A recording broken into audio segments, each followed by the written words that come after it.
As infants and toddlers develop through the first 3 years of life, they're increasingly able to explore the world, interact with others, and begin to become independent, unique little people. Tiny infants need to learn basic state regulation, which means being able to move smoothly through cycles of being awake and alert, calm and relaxed, sleepy and asleep.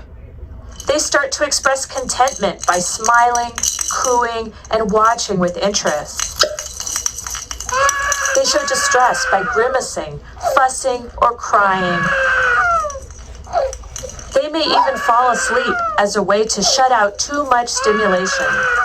As older babies and toddlers watch, listen, move, play, and form relationships, they experience and express more distinct emotions, such as curiosity, anxiety, frustration, and joy. These feelings and experiences can be mild and manageable, or intense and overwhelming. We might compare children's ability to regulate their levels of emotional intensity to a balloon. A balloon works best when it is full of air, but not so full that it pops. Sometimes the balloon might need more air, and sometimes it might need air released gradually so it will not burst. It needs to maintain this balance of just right inflation.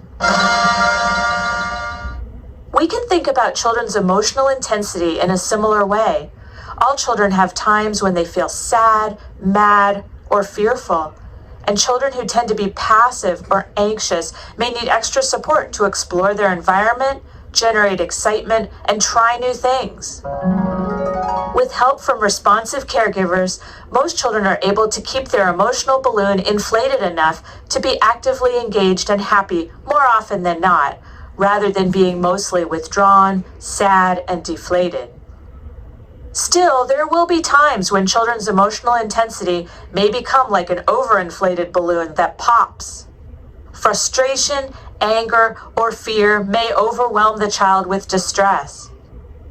With their limited language skills and increasing desire to make their own choices, infants and toddlers use the skills they have, which may include crying and tantrums, to express their needs and wants.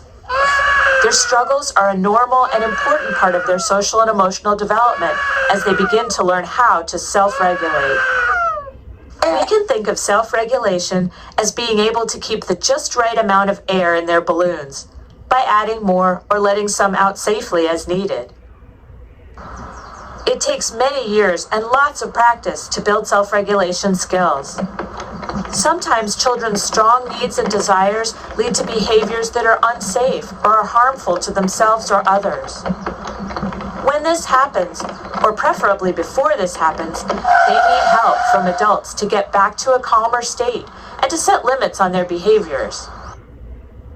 But it can be challenging for early childhood teachers to know how to support children's development of self-regulation skills.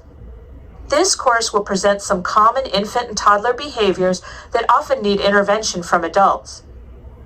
We will describe the behavior, talk about typical reasons for the behavior, describe ways to prevent or minimize the behavior through classroom structure and routines, and identify social and emotional support strategies that can be used when the behavior happens. As you proceed through the course, we will show you some examples to help illustrate the processes, and we'll give you some tips for communicating with parents about behavior. One of the things we know about helping children adapt to coming to school, we have to be really proactive about helping children learn to come to school. And how do we make the transition from home to school easier for children? When children know what to expect and know what's going to happen and have a consistent and predictable routine, they're much less likely to have a hard time with that. And so I think one of the best things we can do is create a routine around drop-off, and it may look different for different children, so we don't try to have a drop-off routine that's the same for every child, but we create a routine for each child and work with the family to implement that routine in the same way every day. And so we might have a child who has a lot of anxiety around when mom's coming to pick her up. And so we could develop a visual schedule for her, and at the end of the visual schedule could be a picture of mom. And so when she comes in the morning, mom and the teacher and the child can look at the visual schedule, and she can be reminded that after a certain activity is when mom's going to come back, and they can go hang the visual schedule near her cubby. And whenever during the day she asks when mom is coming back, someone can take her to that visual schedule and actually use that visual schedule to help her see where in the day she is and when mom will come back. Because of course, time doesn't mean anything. But what if you've taken everything off the visual schedule that's happened so far, and you can say, we're going outside, and then what happens after we go outside, and she sees the picture of her mom there. And so doing those kind of things individually for children makes a lot of sense, right? And yet I think sometimes we get into having the same routine for every child, and it doesn't work for every child, and it's certainly not going to work for every toddler in the same way. And so thinking about when children are dropped off, what are the activities that are going to be most supportive of that child to make drop-off easiest? How do we embed a child's favorite thing to do into the first activity in the morning so that they're excited to get in because they get to go to the water table and that's their favorite thing to do?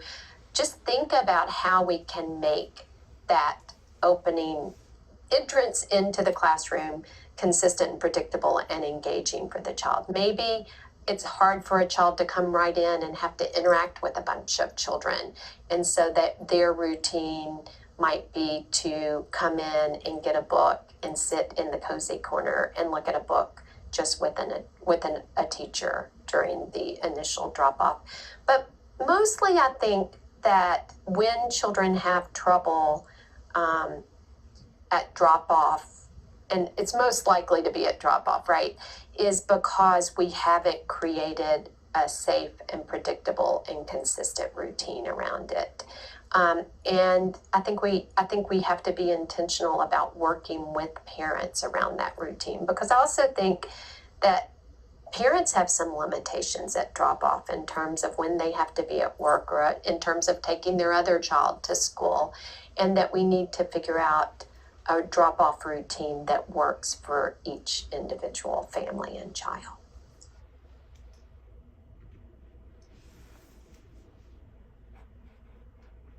Young children bite for any number of reasons. You know, a toddler might bite you because you take a toy from him, or a young toddler might bite you because she wants you to play with her, or a young child might there's all sorts of reasons that a young child bites, and we have to respond to the biting in a way that matches the reason that they're biting. So if I'm biting you to get you to play with me, then what you need to do is help me learn how to get you to play with me without biting, right? And I think a lot of times what happens around behaviors like biting is that we respond to them in a way that seems focused on getting the behavior to stop versus responding to them in a way that helps the child know what to do instead of biting. And so a child bites another child to get their attention, and we respond to that child by saying, if you're not going to be nice to your friends, you're going to have to play over here. Well, they're trying to get to play with their friends, and then our response to that is to take them out of that context, versus our response to that being, we need to teach her how to play with her friends in more appropriate ways. And so I think people get hung up on biting or hitting and what we do about it versus thinking about why children are biting and hitting. And if all we do is do things to get the behavior to stop, take the child out of the context, send the child home, all those kind of things stop the behavior, but they don't help the child know what to do the next time. When children become aggressive with each other, teachers must intervene quickly to keep children safe, but they can still use a calm, positive approach. In this next clip, the teacher is able to help two children share an activity that they both want. Notice how she uses simple words, body position, tone of voice, and physical guidance to keep both children safe and help them play together. Got it.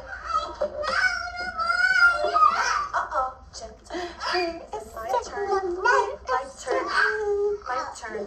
Greta wants to see it. Here. No. Gentle. Greta wants to go in. It's okay. Greta wants to go in. It's okay. Madison want to come in too? Okay. All right, come on, Madison. Come on in. Come on. Come on in. I have two friends. It's a little tunnel. It's a little tunnel. Row, row, row your boat gently down the stream.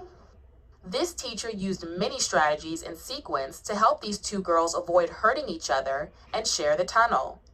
As we watch this clip again, we'll pause to point out each of her actions as they happen. Got it. The teacher notices the conflict starting and she moves close to the children to be ready to help. Oh, gentle. She gets down to the children's level and uses her arms to block them from hurting each other. It's my turn. My turn. The teacher models words for the child to use instead of hurting her classmate. My turn. Greta wants to see it. Here. No. The teacher again separates the children to keep them both safe. She uses gentle touch and a soothing voice to make eye contact with the girl who is upset and reminds her to be gentle. Gentle. Greta wants to go in. She uses words again to interpret the other girl's behavior. Coretta wants to go in. It's okay. Greta wants to go in. It's okay. Madison want to come in too? Now the teacher offers a way for the girls to share space, saying, Madison wants to come in too. Okay. All right, come on, Madison.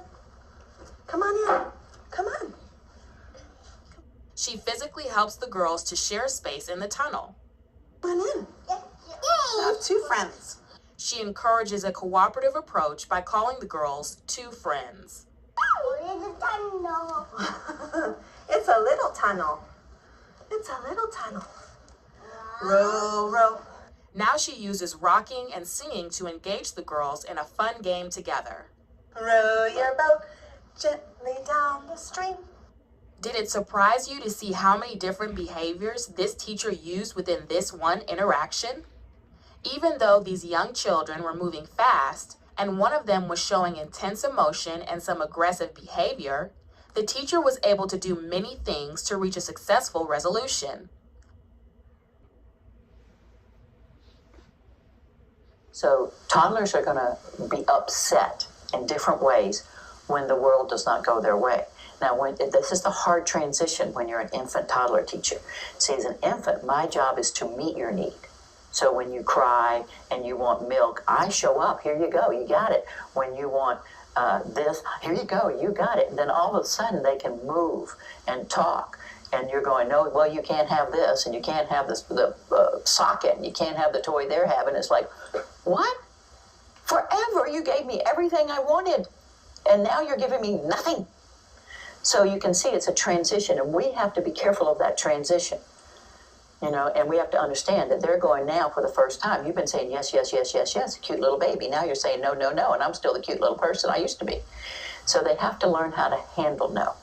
So they say no because they want the world to go their way, just like we do.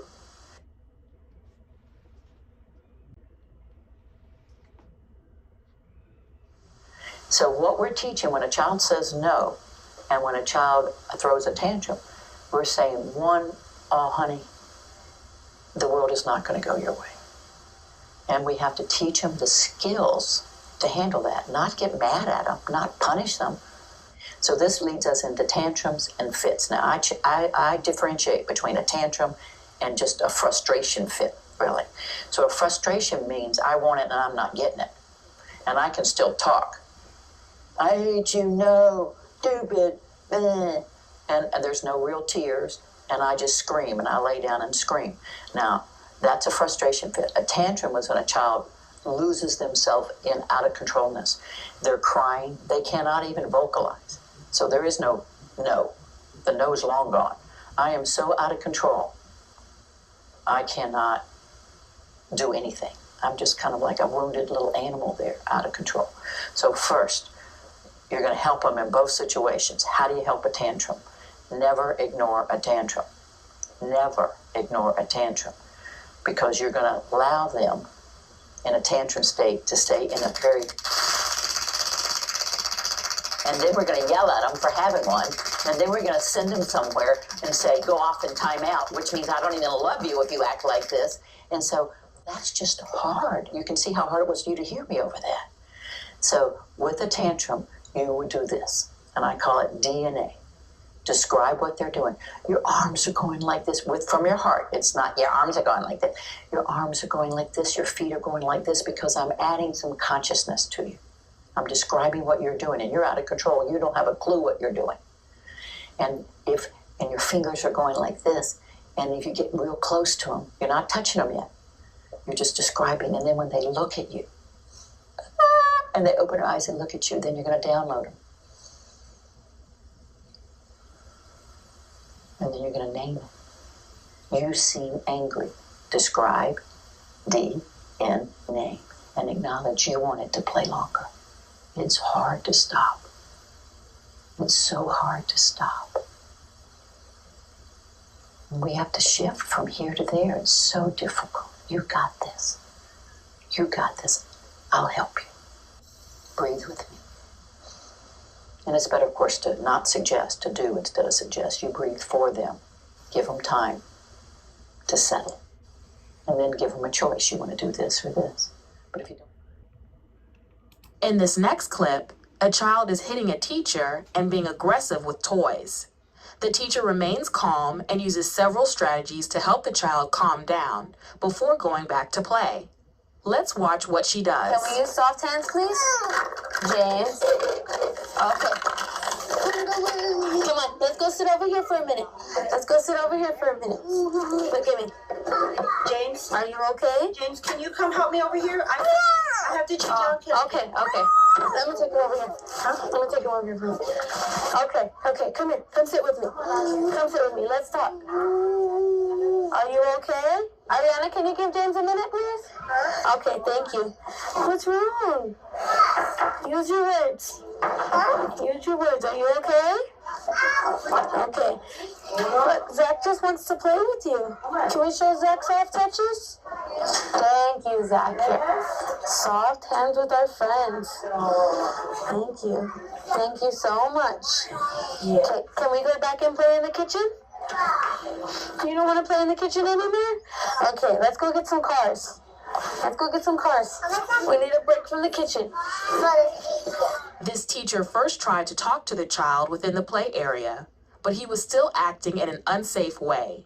She then moved with him to a quiet area and stayed with him to help him calm down. Let's watch again and notice all the steps in this process. Can we use soft hands, please? James. Okay. Come on, let's go sit over here for a minute. Let's go sit over here for a minute. Look at me. James, Are you okay? James, can you come help me over here? I have to change out. Okay. Let me take you over here. Let me take you over here. Okay, come here. Come sit with me. Come sit with me. Let's talk. Are you okay? Ariana, can you give James a minute, please? Okay, thank you. What's wrong? Use your words. Use your words. Are you okay? Okay. Look, Zach just wants to play with you. Can we show Zach soft touches? Thank you, Zach. Here. Soft hands with our friends. Thank you. Thank you so much. Okay, can we go back and play in the kitchen? You don't want to play in the kitchen anymore?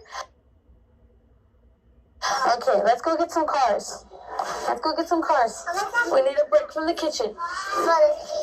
Even though this child was not able to communicate about why he was mad, his teacher intervened effectively by keeping everyone safe, providing calm support, reminding him of positive behaviors to use, and then helping him to return to play when he was ready. Notice that this is different from sending a child to time out.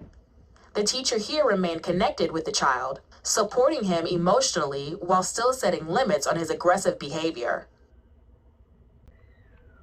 Sharing toys during free play can be hard.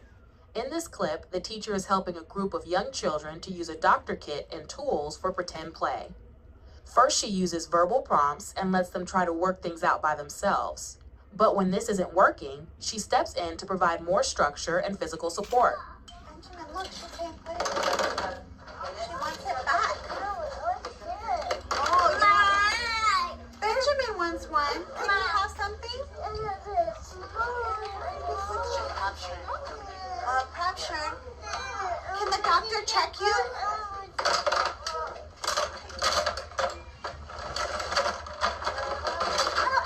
Oh, you know what? Jackie, I'm gonna hold it. I'll pass them out. Let's see. All right, you better sit down, and I can pass them out. Oh, thank you. Okay, I'll pass them out. Thank you. Thank you. Thank you. Thank you. Thank you.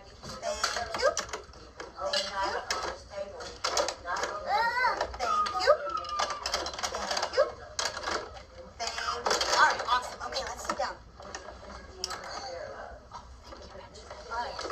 Now, are you going to be a doctor or a mommy? Doctor? Okay, are you going to be a daddy or a doctor? Doctor too? Okay, all right, wait. So we got two doctors, so you guys are going to be in charge of checking. You're going to check their arms, and you are going to give them medicine. Okay, can you be a daddy? You are going to be a mommy? Okay, will you hold your baby and take it to the doctor so the doctor can give medicine? Will you be a daddy? You want to fix the house? First, we're going to fix the babies, and then we can fix the house. Take your baby to the doctor so she can check it. Uh-oh, here's your doctor. Did you notice how the children calmed down when their teacher took control of the toys and helped them to share by giving each child a toy and a role to play? She did not take away the toys, but she used her authority in a positive way to slow down the process and guide the children toward more successful play. Sometimes this kind of intervention is needed when children are not able to share on their own. The process works best when you have already established a trusting, caring relationship with children. When they know you are there to support them, they are more likely to accept your guidance and follow your example.